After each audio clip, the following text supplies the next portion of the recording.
I was also in your Facebook group actually at the time. I was seeing like there's a lot of members in there.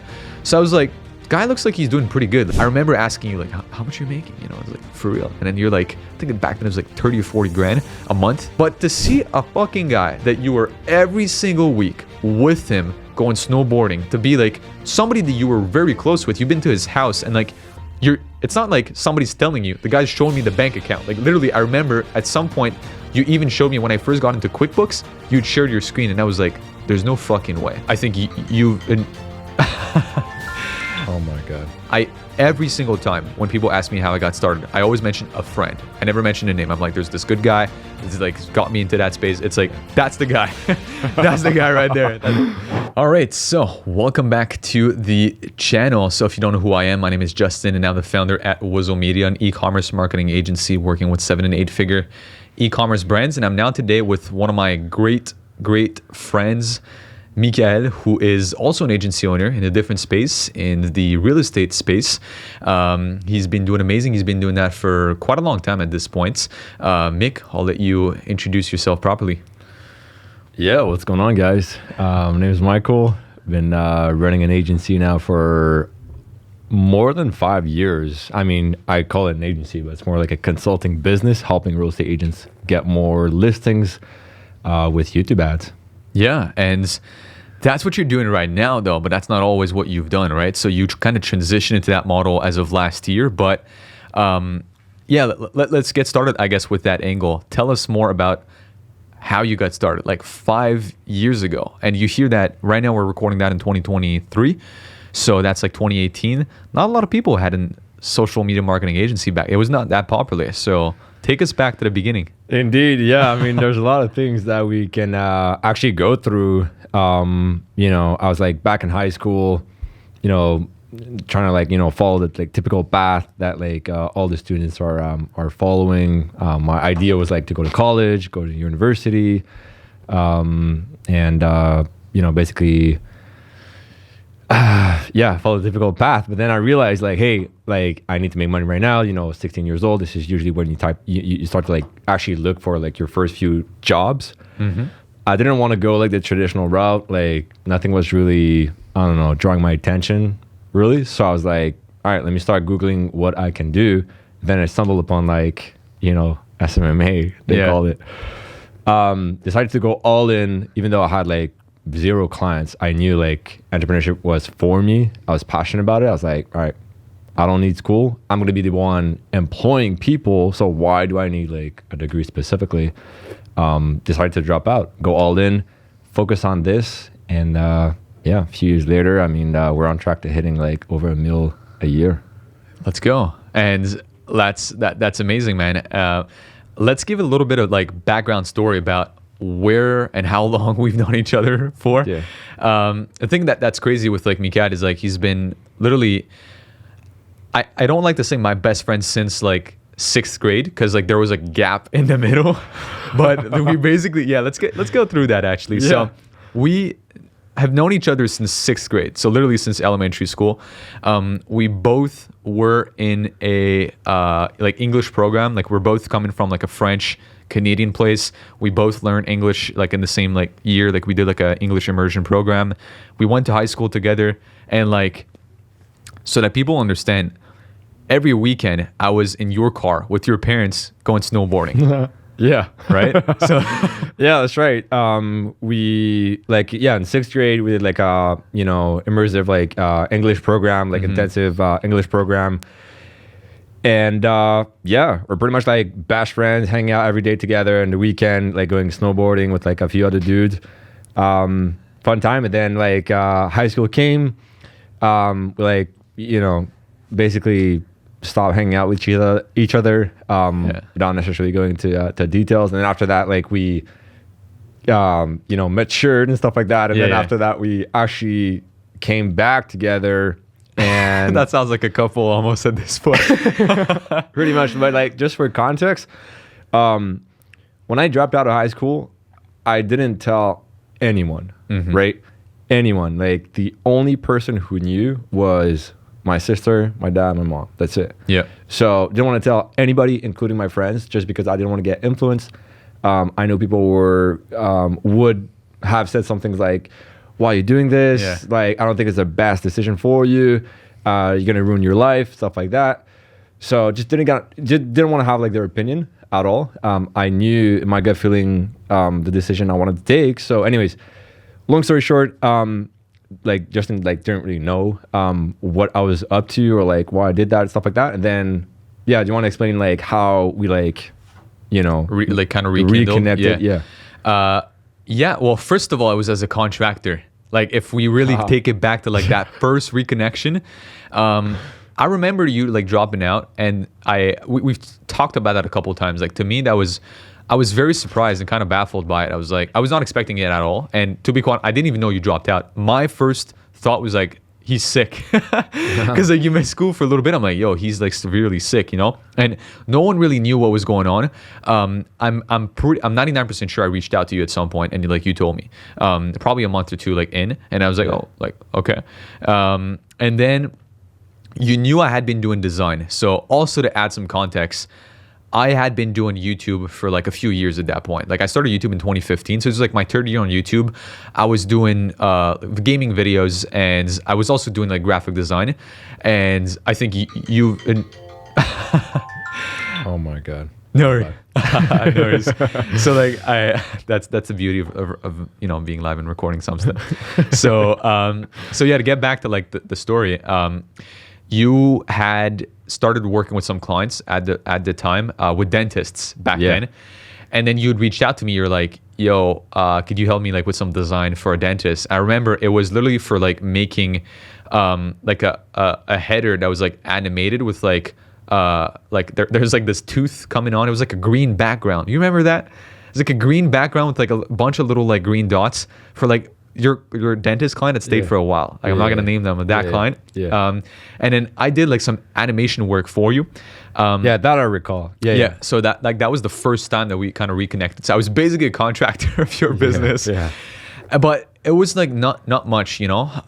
And then at some other point, you helped me for a school project. Actually, like you appeared in one of my presentation videos. I forgot about like all these things because like that's true. Like because what you guys need to know is like Justin and I were like, it's not like we're like bums at school. Like we're like pretty like not nerdy, but like we're pretty like we were good at school. Always like in the best program and stuff like that. So. Yeah, I guess we connected in these ways. I actually forgot about these. Like I helped you with like a math project to record a video. Exactly. Man, yeah, that video is so cringe. Like I still recall. Yeah, so basically it's so funny because like we're just going way back. People watching this are like, these guys are going on a tangent here, but it's all right. We got to. The people need to know. My girlfriend, which I'm still with right now, was technically my girlfriend already back then. We were working on a project together for math class in our last year of high school, in our senior year, and we wanted an expert to come and talk about like numbers or something. We needed somebody who like looked trustworthy. And we're finances. Like, finances, right? So I was like, yo, I'm the guy. Michael has a business. The guy's got money. He needs to come talk. So we got him on a video, which actually like you weren't there, but I kid you not, the entire class was like freaking out. You know, I was like, no way, you guys did that. You know, you got him back on the video. It was so fun. So anyways, long story short, we reconnected a couple times. Like maybe like it sounds like we were still best friends, but truthfully, like we maybe talked 2 or 3 times in that year. Like it was not like it was something recurring. Yeah. And then one of our good friends put us back in touch together. He also dropped out of of college, actually, him. And then it was like, yeah, we reconnected at that point. And I had seen your content for a while. I was also in your Facebook group actually at the time. I was seeing like there's a lot of members in there. So I was like, guy looks like he's doing pretty good. Like he's like, if he's still there doing that thing, he must be doing good, right? Like there must be something working. By the way, let me ask you this. Are you afraid of sharing numbers in this podcast or no? Can I talk numbers? Not at all. Okay. So at that point, I think we were like 19 and I reconnect with you. I'm in my last year of college. And in a lot of podcasts I've appeared on, I know people watching this that may have heard my story. every single time when people ask me how I got started, I always mention a friend. I never mention a name. I'm like, there's this good guy that's like got me into that space. It's like, that's the guy. That's the guy right there. So with that being said, basically, I was in my last year of college and I was like, shit, am I really gonna do this? You know, am I like, I'm a year away from finding a job. Is this what I want? You know? So I started exploring with like options of maybe freelancing some more. And then you told me at the point, like we started talking a little bit more because I remember asking for advice through Facebook Messenger. I was like, hey, Mick, like, what do you recommend I do? And then you're like, you know, you should start doing more designs. Like you're good at design. You should start offering more of that. I was like, yeah, that's good. Which I did and got more design clients at the time, still under my own name. And at some points we met back in person and I remember asking you like, how much you're making? You know, I was like, for real. And then you're like, I think back then it was like 30 or 40 grand a month. And then I was like, what the fuck? Like back then, you know, I'm a guy, like I don't even think I was working at Apple I was working at Apple at the point. I was like making $20 an hour. I'm like, fuck, like this guy, same age as me.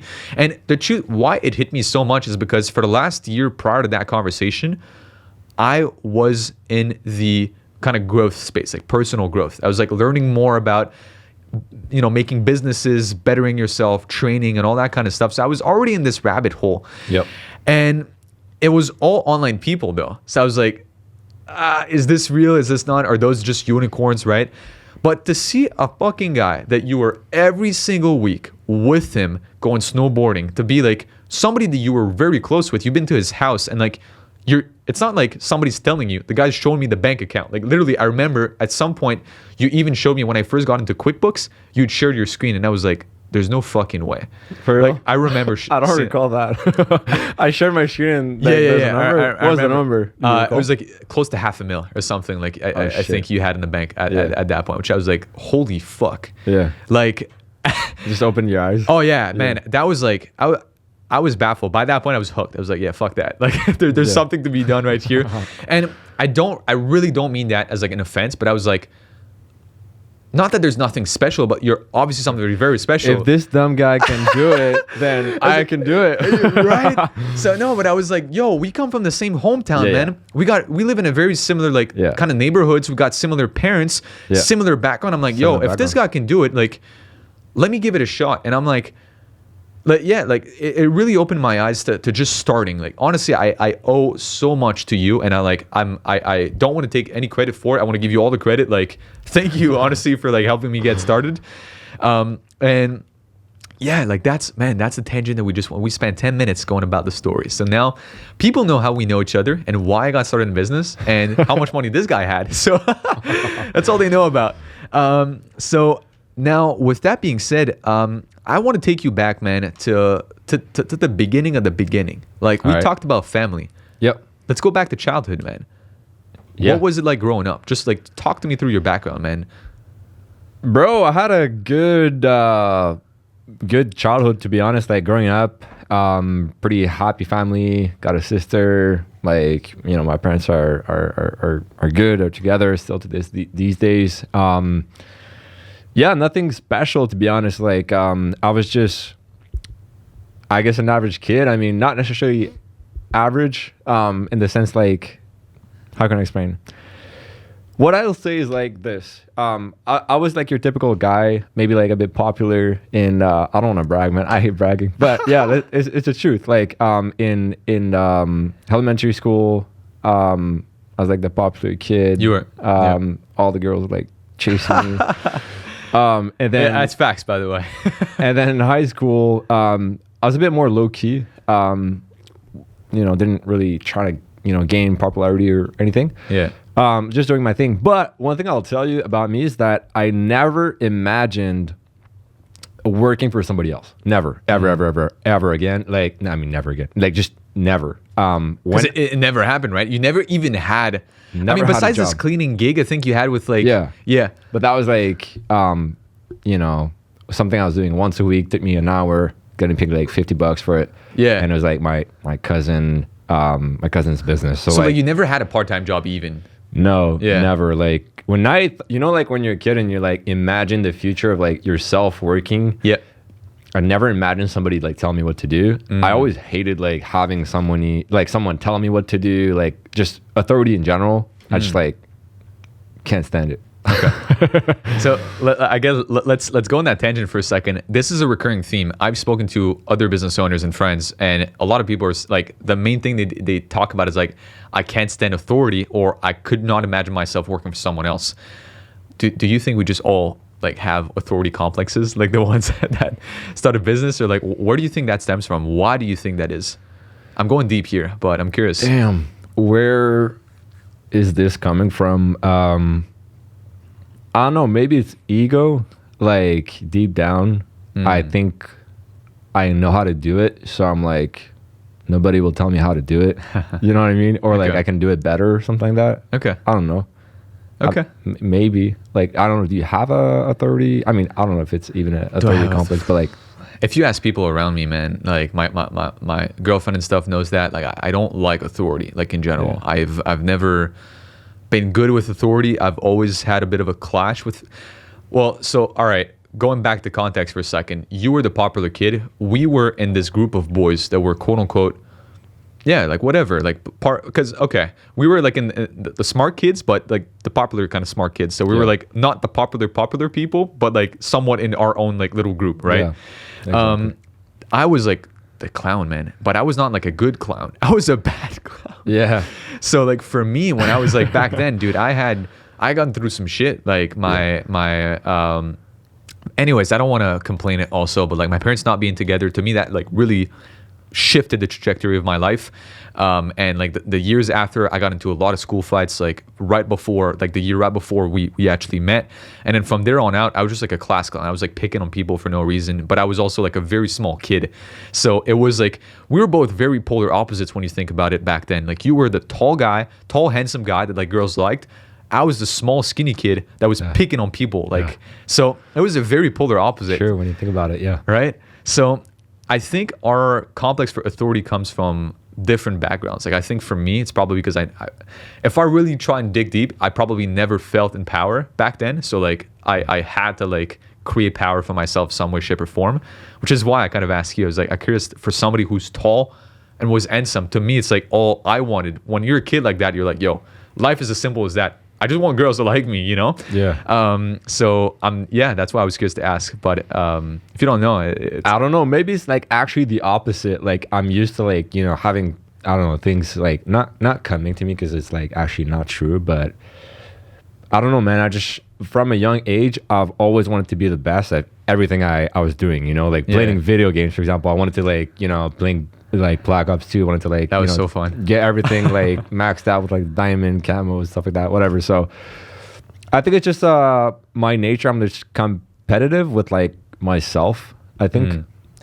And let's get into that first bit. I mean, I'm going to call it a first business, even though it's the same name as you still are operating under. It really transitioned and morphed throughout the years. You found success within that first venture, which is quite rare. A lot of people have had a lot of trial and error. Like, you've changed niche, you've changed service a little bit, but you somewhat stayed true to like your sources. Why do you think you found success within that? Was it timing? Was it was there luck? Was the skill? What do you think that is like attributed to? Yeah, that's a very good question. I would say a mix of a bunch of different things, but the main thing would just be sticking with it, right? Like a lot of people just try, doesn't work, they give up, right? For me, when dropping out of school, intentionally I dropped out of school because I said to myself, I want to be successful, and if I drop out of high school, I have zero plan B. Zero. I don't even have a high school diploma. So what do you want me to do? Go work at McDonald's? Like, so I'm like, I intentionally burned my bridges so I can be successful, right? So it didn't like happen overnight. Like for like I think in my first year I made like 12 grand, and then I invested everything back into like a course. So I was left with like pretty much a K in profit. Yeah. So it's not like, you know, it was like from the get-go, but I think it's sticking with it, being disciplined, and, you know, learning, like investing in myself, programs, coaches, mentors, and just applying, reading books, right? Like for, I think 2 years straight, I was just like not doing anything besides working, learning, locking myself in, and even during the weekends, just like grinding it out, you know? That's something that I think I admire about you. I've never like, you are the definition of grind and hustle. I think like you're, at least you were during that period, because I think like you've balanced yourself out a little bit more. You obviously still are very hardworking, but back then it was like there was a specific schedule to see you. There was like, you literally lived by, I've got nothing on my phone, you can't talk to me or reach me. You were like very in your own bunker. And for how long did you do that? Maybe 3 to 4 years, I think. Okay. Where like I was just like, you know, screw everything else, I'm gonna just like work. And it was because I had no choice, right? And I did that intentionally from the start. But I think I would not be where I am today if I didn't build all that discipline. Because now, like, you know, I'm a bit more balanced, like you said, you know, during the weekend, you know, I just hang out completely like for like 2-3 days with my girlfriend. Yeah. No stress. Work out every day. But before it was like just work, right? Yeah. And that was because I just recorded actually not too long ago another episode with a client. Is that we had kind of a different discussion. We were talking about the fact that we were both fortunate to be educated, to have a diploma, and to have another outcome that would have been possible for our lives, right? We chose that with purpose. Whereas for you, again, what I think, like, I want to touch on this very briefly, is you've put your back against the wall. Like, I don't know anybody else in my life that has ever done that. Like, it was like, if this doesn't work, you're fucked. Like, quite frankly, you're fucked. There's nothing you can do. Yeah. So how did that make you feel at first? Or were you even thinking about it, or you never really processed that and you were so future oriented that like, you're like, fuck it. Like, you never really doubted that? You mean like when I was during that phase of like just grinding it out? Like when you took the decision, I'm not coming back to school. Yeah. And again, we're in our senior year, so it's not like it's not like it's common to do that. Like, not a lot of people. It's like people are like, "Well, tough it out, right? It's the last year. Like, at this point, just fucking do it, right?" Yeah. No, it's really not common. Like, it's not like, you know, university or stuff like that, or like college. You know what I mean? It's like just everybody does it, right? Yeah. So, but like high school, and back in the days, like it wasn't a common thing. Like nowadays, like cool to put in your Instagram bio, like like college dropout, whatever. But back in the days, it's like 5 years ago, it wasn't cool. Yeah, like you didn't have that era that we have right now, where like people do this. Yeah, and it's like considered cool. We didn't have that. So going back to the question, like, how did you process that moment of your life? Like, was that causing so much stress that like you kind of found refuge in your work, or were you so future oriented that you never really stressed out that much about it? No, for sure I was stressing out about it, especially at the beginning, right? Especially when like, you know, people are asking you, so how's the business? And then you're like, shit, I don't really have clients. You know, as a business, there's not really a business. Exactly, man. So yeah, for sure, like stress was there. Stress was there. Yeah, for sure. I processed the whole situation, but I just like was focused on my goals. You know what I mean? Like I just pushed through the pain. I had highs, lows, but I think at some point, you hit a point where I'm grateful I've done that, because like I built my work ethic, right? I don't have a problem like working 12 hours a day, 7 days a week nowadays. If I need to. Is it ideal? No. But if I'm like, you know, if I need to, then I'll do it. Yeah. You know what I mean? Because a lot of people right now say, I'm in the trenches, and they're living in a Miami penthouse, like fucking chilling. And that's not the trenches in being like in a basement in your own little room for 3 years and like not talking to anyone. That's like, I mean, there's probably people listening to that are in a worst case scenario. Anyways, with that said, like I want to go back to kind of that transition. And obviously you were, I mean, I don't want to put words in your own mouth, but that must have felt lonely initially. Oh yeah, 100%. Yeah. Yeah, it was super lonely. Like the loneliest time I've, ever experienced, I would say. I'm grateful to have my sister. I'm really close to my sister. And she was there for me from day one. So that helped a lot. my parents didn't really understand, what I was doing. My parents are not entrepreneurs. They're working like, normal 9 to 5s. And funnily enough, my mother is actually a teacher. So like when she heard like I was about to drop out, she was like, no, you're not dropping out. So yeah, I mean, they didn't really understand. They didn't really see the vision. Not a lot of people did see the vision that I had. But, I saw it and I stuck with it. And now, I got these blessings.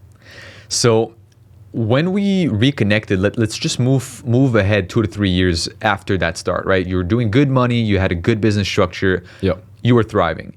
Then you connected with me and our other friends, David, who's might be watching this video. How did that make you feel also at this point to finally have people to share that journey with? Like he came along like much earlier than I did, but how did it finally feel, I guess, to have other people around you, kind of build your own in-person circle? Because I'm sure you were probably talking to people online, but in person.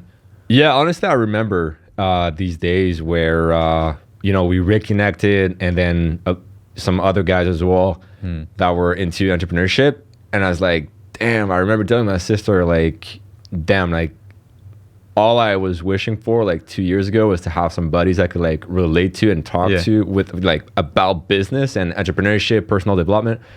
And now I have it. So yeah, felt great.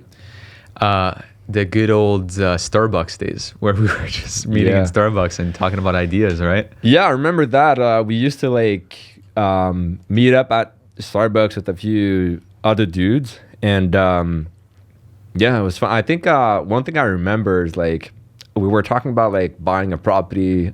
Random story, by the way, but talking about buying a property, and I was like talking about not getting mortgage, just paying it cash. And I remember like I saw in your eyes the confusion. So you were like, "Oh yeah, what do you mean like paying cash?" I'm like, "Well, if you got $1 million, your property is $1 million." Dude, I remember that story. And then you were like, well, how the hell do you get $1 million? I'm like, with your business. Yeah. And so I think like, yeah, I remember that story vividly. And I think, man, you've grown so much like from that time. Cause I was thinking, man, like, when you're like in the, I don't know if we can call it like the matrix, but like, the average like mindset that everybody has, you don't think these things are possible, right? Just like I didn't think it was possible before because I didn't see that. I come from like a normal average family and stuff like that. Yep. So I remember like this shifted it put really in perspective your beliefs, I think, around money. Yep. If I'm not wrong. No, you're absolutely right. And in those times, I had a lot of changes I had to go through, like emotionally or as a person. Like I really, really had to grow. Cause like you did open up my eyes a lot to some of those paradigms. And how was it for you to kind of have these people under you now, I guess? Cause like you really took me under like for the first couple of, like, looking back at it, I'm like, now if this was somebody random coming up to me and asking me all these questions and advice, like I would have probably like never done it, right? I think it's probably due to our already pre-existing condition. Like if I was some rando coming up to you, you would have probably never done that. But first of all, let me ask you 2 questions. Why did you do it? And how was it for you back then? Was I ever annoying actually with, my questions?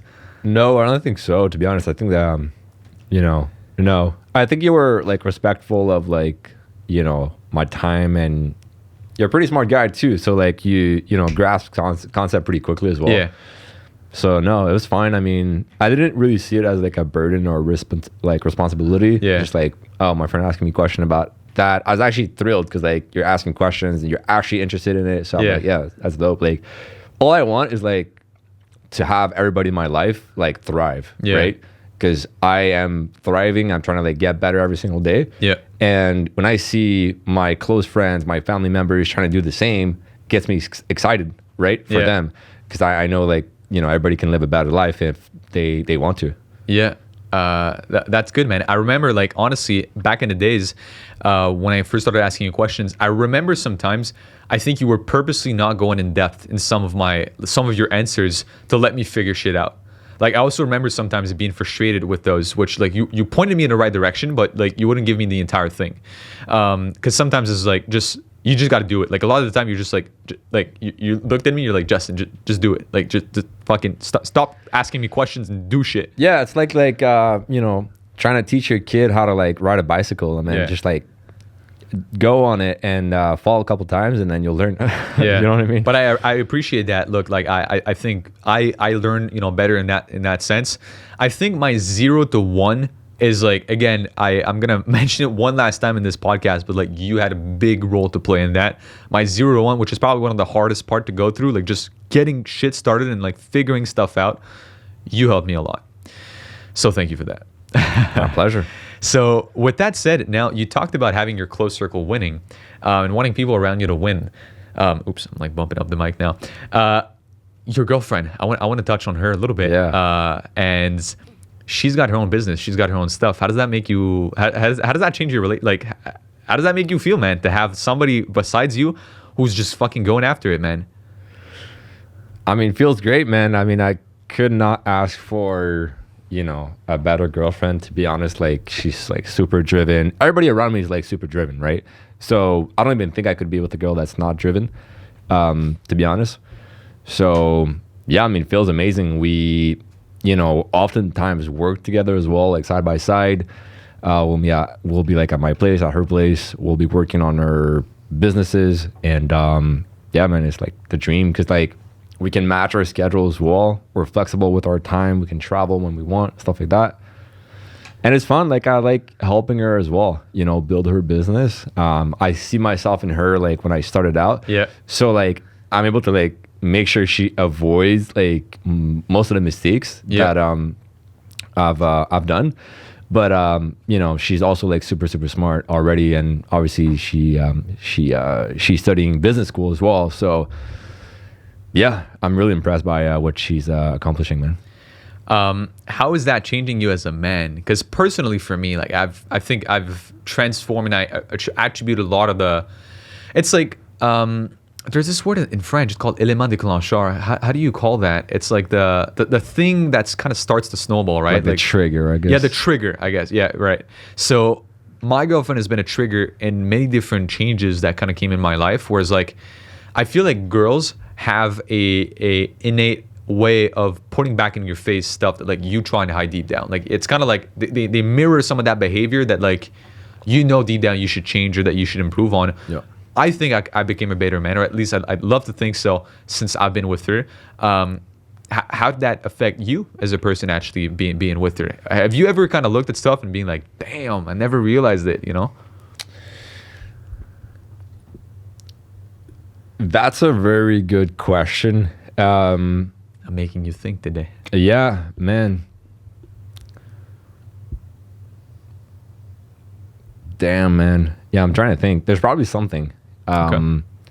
But I don't have anything coming up right now. But I think, you know, it's just about,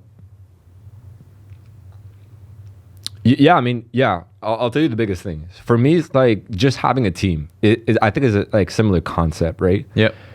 You as the leader in the couple or in team, you have more responsibility. 100%. Right? So there's like that, you know, that responsibility, and you need to like own it. Yeah. Right?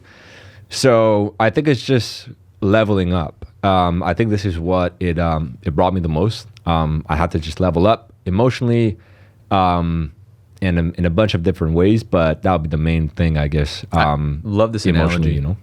Love the analogy of like the team versus like the relationship.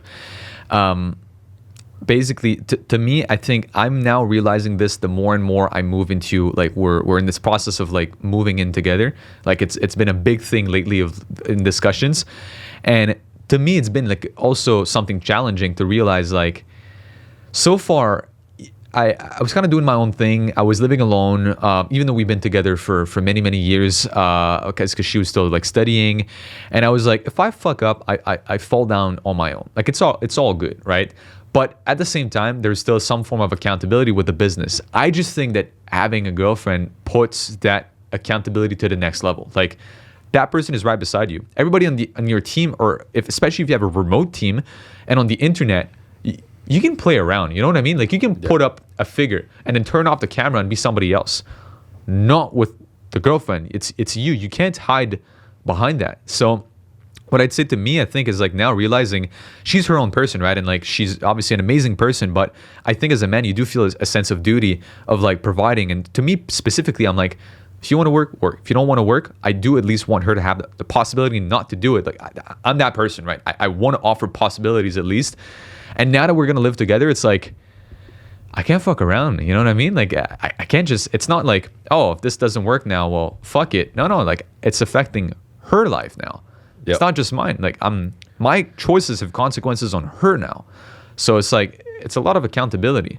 Yeah. Same process as like having a team, for example. Like, you know, when you're responsible, for example, like, man, it's crazy. I just realized this morning. Like, we're a 15 people team right now. So like, crazy. But Congrats. Thank you, man. But basically, my point was, I have like the responsibility of like 14 people, right? Yeah. Like, if they don't make, if I don't pay them their salaries or like their commissions, they don't pay their mortgages, they don't have anything to eat, like, and feed their kids. You know what I mean? Yeah. Like, it's serious. You know what I mean? It's 100%. not like, it's not the same game like a few years ago when we were like just doing it ourselves. Now it's like actually a real company that we both have. So yeah, just having that responsibility. But to be honest, I love it. Yeah, I wouldn't trade anything for it. Me neither. And talking about that team responsibility, I met, as you know, my for the first time ever, I met a team member last month, which I had never done. Yeah. And that kind of changed also, or reinforced that perspective. You know, he was talking about the house he was building back home. He's also moving to a new country now and is able to bring his wife. Like, his wife actually doesn't work. So like, he's the sole provider and his only job is Wizo Media. So it's like, seeing that in person and being able to kind of take that in and see the impact you have not only on your clients, because like, dude, we're doing so many case studies, client interviews, is like, numbers this, numbers that, but taking care of like team members, I think, is like another level of feeling good if you see it in person. So definitely. Yeah. All right, man. So to kind of move on to the now, you just mentioned you have a 15-person team. Is that the biggest level it's been at so far? Is that like the highest amount of team members you've ever had? Yep, 100%. Yep. Yeah? Yeah. Why is that? What do you think now? What do you think now is the moment where you need that manpower? Yeah, I mean, I'm just scaling a sales team right now really aggressively. So we pretty much have like 5 closers and 4 setters. So yeah, I just did the math. I was like, all right, if I want to hit $1 million a month and have 50% profit margin, so $500K a month profit, I need like this amount of people, this amount of setters, this amount of closers, and then just started hiring for it. So now you're making your way up to that. Essentially, you're building your way up to that. That's like your milestone. That's your target. Yeah, that's a target. $500K profit per month. Cool. And do you mind sharing right now where you're at? Man, this month is like the best one so far. Like, I checked this morning, we're at $60K profit, and the month is not even done, and it's like the shortest month, February. Yeah, shortest month of the year. So I'm curious to know like how much we'll actually make by the end of the month, but it'll probably be around 70 or 80K profit. Yeah. Okay. So probably, I don't know, 100, 110 in rev. And to me, I think, or to you, like, this is your first 100K month. It will be. I mean, if hasn't happened yet. Knock on wood, but yeah. Right? Okay. Yeah. And it's like, I want to give also, I want to come back in time a little bit, because for you, what I think is crazy is you've put your back against the wall twice in your life so far. You may have done it more, but it sounds like you did it twice. Once when you quit high school and you're like, I got to make this work. Then as you're an all in or all out type of guy, when you had been, so basically Mikael had been running his real estate marketing agency for 2 to 3, I think even 4, close to 4 years at the point. Probably 4 years. 4 years. And doing like very consistent numbers, like a consistent 40, 50K per month profit, like day in, day out, for years. Yep. But it was stagnating. Like you had not grown for a year or two, right? At this point, like you had just like stabilized at that level. Almost 2 years. Almost 2 years. And I was trying to scale it, but I wasn't able to. Yeah. So like you were in that glass ceiling for like almost 2 years. And then you said like, fuck it, I need to change my entire model. So like in a dime, you fired all of your clients. Yeah. You basically went back to zero, but now you had pretty much no revenue coming in. You had an entire team to pay. You now moved out at the point, so you had like a pretty good apartment with like a pretty good sized rent to pay. Yeah. Lifestyle, to keep up with that, but zero intake. So you were living off of what you had saved up for months before finally being profitable again around, I would like to say 4 months ago. Yeah, approximately, yeah. About 4 months ago. So pretty much just for context, basically I was in the French market, right? In Quebec, Canada. And we hit 35 real estate agents. And we were charging $1,500 per month for like a done for you service, running Facebook ads, Instagram ads for them, generating leads. Now, I was at a point where like my team was capped, right? They're maxed out, trying to like almost like burning out. And the retention was like good for specific clients we were working with for like almost like 2.5 years. But the problem was I needed to scale my team. I had to like, if I wanted to double, like, cause I wanted to hit like 80, 100K profits a month. I knew I needed like twice the team members. Yep. And I didn't want this. Like I already had too many headaches, too many fires to like manage on a day-to-day basis on the service delivery side of things. And I was also feeling like the market, I was trying to like, I almost capped it as well, right? Maxed it out. So I was like, I did 2 major changes. The first one being I switched from the French Quebec market to the English US market. So I had no case study in that market. Pretty much like started from scratch, right? Almost. Yep. And then the second thing is we switch our offer, right? In our model. So instead of offering Facebook ads, we went with something that was like a bit more like blue ocean, which is YouTube ads. And right now we're like crushing it for our agents with YouTube ads. But these are like 2 major things that I did. Pretty much, like you said, fired all my clients, fired a lot of my team members back then. So pretty much like started from scratch again. So just so you guys understand, like it wasn't an easy decision, right? Because you imagine this. It was a 3 month, three something month decision. Yeah. We had been speaking about that since January of 2022. Yeah. And you made it in like March. I think so. Because I was like not trying to scale it. And then I was like, dabbling in it, dabbling out. And then you're like, you just got to cut it off. Yeah. And then I'm like, all right, fuck it. It's so funny. It's full circle, eh? Yeah. It's like you initially helped me start it. And then at that point, I remember because like we went to Miami. I was like, yo. Yeah. You stop this shit. You gotta just fucking do it at this point. Like you gotta rip the Band-Aid off. Like, yeah. So imagine this, right? Yeah. You're like 20, 21 years old. You're making 30, 40 grand a month profit every single month. Yeah. With predictability, man. 40K a month hitting your bank account. Yeah. So then you decide to give this up. Yeah. For nothing. Zero. You fire all your clients, right? So my back was against the wall. Because I had a team to pay. Yeah. I was running paid ads. I was spending a lot of money on Facebook ads. And then, a bunch of expenses. And then let's not name the program names, but you joined like a fuck ton of expensive programs you joined like a 60K mastermind. Then 65. You joined 65K. 65K mastermind. And then you joined like another, I think like a 20 grand one or like a 15 grand one or something. Yeah. Yeah.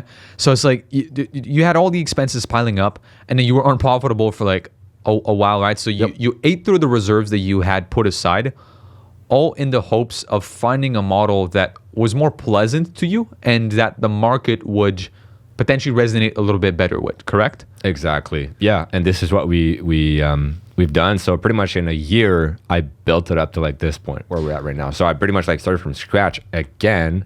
And now that I knew exactly what to do, in a year, like we're on track to hit like, $1 million profits because of that. You know what I mean? It's like zero to $1 million a year. And I think this is probably because like all this experience that you compile, like you were profitable when you had this other agency, right? And largely profitable, but it was like a testing ground for you for that new business. Like it was like a sandbox for you to learn and fail. And like, this is where you made yourself up, you built yourself up. Yep. Your credibility also in the industry, so that now when you transition to that new model, it was like, boom, like I know what I can and cannot do, and let me just go ham at it. Yep. Yeah. Yep. Exactly. And to the Mikael in 10 years, I want you to project yourself in the future. A lot of people usually on podcasts, they ask the opposite. What would you wish you could have told yourself earlier? Fuck that. Where do you see yourself in 10 years? Where do you see 10 years, you're 22, you're going to be 32. What's Mikael at 32 doing? Damn, man. I think that's a great question. I have no idea, right? Because like if you were to ask me like even like 10 years ago if I would be where I'm at, I'd be like, no way, right? We met 10 years ago. Yeah, that's fact. So probably, I don't know, man. Maybe my own, like for sure my own house. Maybe like 2 kids. With my girlfriend, maybe married, man. I don't know, man. 2 little dudes running around. 2 little Mikaels. Just 2 little future entrepreneurs, talking about real estate and business, and diapers. Yeah, but I don't know, man. Who knows? Like, I don't know. I just want to like, live life, enjoy, build a business, work on myself, help others out, and keep growing. For me, it's just about personal development, I like to get better, and this is my passion, And that's great, man. I'm trying to understand one thing. You had a lot of authority in the Quebec market. Why did you switch? And why the US market? And why not do both? Because now looking back at it, I'm like, this guy could have kept the agency running, but then she even hired it like a CEO. Like, dude, hire somebody else. Cut half of the profits. Fuck it. Keep 20, 30 grand a month just coming in passively or almost, right? And then just build something else. Why did you just like cut everything off, and why did you switch completely different market? Yeah, great question. I think there's a lot of things, but the main one being, like you said, I'm like an all-in type of guy, right? Mm-hmm. I can't do 2 things. Like it doesn't work. Like I need to do one thing and like just go all in, give it my all. Like I will succeed in it, right? But trying to like manage 2 things at once, like really difficult for me, and I don't like it, right? So for sure, like I could have kept the profits, like have somebody run it, but I also wanted to go in the US market. I feel like it was more of a challenge as well, because like this is where like all the big dogs are, and the French Quebec market is a bit, and not saying this in a negative way at all, but it takes the French Quebec market like a few years to catch up on the US market. Always, right? Yeah. So I was ahead of my industry, right?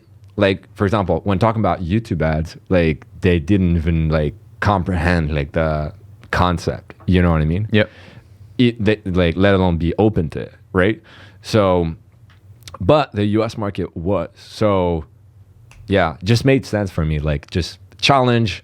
I felt like I also capped the market in Quebec. Like, everybody knew who I was. Like, if you were a real estate agent, you knew like who I was. Yeah. Yeah. Because like I was advertising so much. Yeah. On Facebook ads, Instagram ads, LinkedIn ads, YouTube. I was doing outreach on Facebook, LinkedIn. So, and most people, even that had an agency in Quebec, like in our space, they know who you are. Like people know your name. Like I talk to people, they're like, oh yeah, like this guy. They've seen your ad. They like everybody's seen your fucking ads in Quebec. I'm sure. Yeah. Like it's real estate agent or not, everybody's seen your ads. So, bro, one thing I'll tell you is like I went to that mastermind in Medellin in Colombia. Yeah. And a few of the guys there all making like multiple 6 figures, 7 figures in their 20s, 30s. I kid you not. I go introduce myself and they're like, man, you're that guy from that ad. I'm like, bro, you gotta be kidding me. They all have seen my ads. How much money do you think you've spent on ads? Like total for yourself? Not that much when you think about it, like probably $150K. Okay. Yeah. I would have thought more, actually. No. Like, okay. No. 150 grand. I mean, still, look, it's a, because like when you target real estate agents, it pretty much targets anybody who has a business at this point. Like it's a very kind of, or like even myself, anybody who has a business and money probably started looking into content about real estate at some point, because like it's an investment, right? Yep. So inevitably these people get targeted kind of by the ads. Like it's hard for an algorithm to kind of figure out who's who. So I'm sure basically that like they kind of saw you through that, you know. They probably fell into the rabbit hole at some point, and then next thing you know, they click on an ad and then they get retargeted forever. So There you go. Yeah, exactly. Awesome. So with that being said, any final things you want to mention? Any pieces of advice, pieces of knowledge, any final words from the great Mikael? I mean, let's be specific. Like, what kind of advice? You just in life in general, like people trying to like succeed, make it in life and make it in business. If you were in an Uber right now and you were speaking to the Uber driver and he's like, yo, I want to build a business, man. I want to make some money right now. Yeah. What's one thing you would tell me to help me make money? Dedicate your whole life to it, man. You'll figure it out. That's what I'll tell him. If he's just starting out, man, if you just focus all your time, energy, and focus on one thing, you're gonna be good at it, right? I think that's one thing is like people start a business and then they underestimate the time, energy, and focus it takes to build it, in my opinion. So I guess to wrap things up, it sounds like, you know, for this last piece of advice, you've mentioned early on in the podcast that you had, for you, it was 3 to 4 years of like dedicated focus. Like you did nothing else than work for that amount of time. Yep. For somebody else that I spoke to earlier, he said it was like 6 months of like pure focus. Personally, for me, I would say it was probably the first year and a half of like just like really figuring stuff out. So I'm a bit slow, you know. It takes me like 3 to 4 years. No, but it's like at the same time, you were a pioneer, right? Yeah. Which is what I'm gonna say. You were young, you were a pioneer. There's like life experience, which most guys are starting. They're like in their 20s, so they've got life experience and like references to put behind them. But which I'm giving you excuses. So what I want to say right now is that there is, no matter how long it is, there is a period where you got to block stuff out. You got to do you, and you got to sacrifice. Like you have to just be selfish for a few months or a few years. I agree. Yeah, sacrificing, like especially at the beginning. After that, you can have more of a balanced life. Yeah. But at first, you won't have a balanced life. No. At all. You just got to go all in, sacrifice, like, you know, the social media, hanging out with friends, partying, all that, all these activities that are not helping you reach your goal, cut them out. Cool, man. All right. Where can people find you? They can find me on Instagram, YouTube. We're going to link them below, I guess. Yeah, we are. But if you just want to say it maybe out loud, what is the @ on Instagram? Michael Berube, Michael_Berube. I don't even know my Instagram handle. I think it's like, yeah, MIKAEL_BERUBE. Look at his face, Google him, and you'll find him. You'll find me. So, man, thanks for coming on today, and have an awesome day. Thanks, man. Thanks for having me. All right, cheers.